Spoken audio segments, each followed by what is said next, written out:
Chapter 3.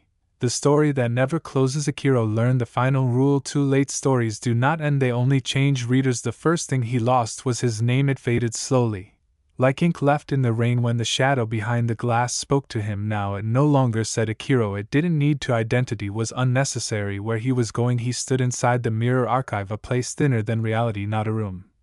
More like a pause between moments. Glass stretched infinitely in all directions, each surface reflecting a different version of him. Some were screaming, some were smiling, some were still reading, none were free. The black book hovered before him, its pages turning without wind. Final chapter. It wrote itself. Akiro tried to look away. The mirrors would not allow it. You chose this, the library whispered in 1,000 overlapping voices. You wanted meaning, order, and ending. I wanted to live, Akiro said. The book paused, then wrote. Readers often confused the two. The world outside began to collapse quietly, not with explosions, not with chaos, with editing. Buildings lost detail, windows became blank squares, faces blurred, then simplified, then vanished entirely.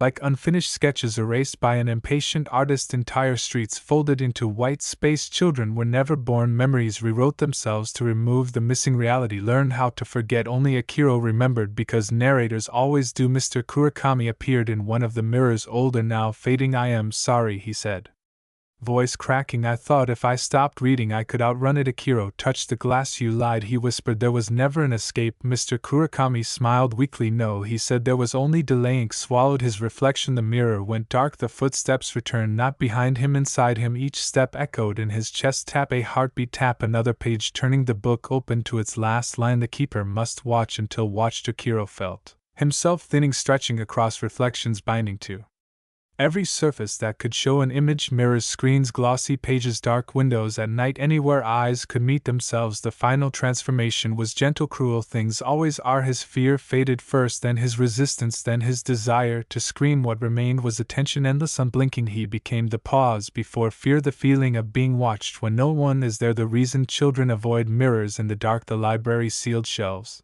locked into place. The book snapped shut on its cover. A title finally appeared. The silence between pages. Author.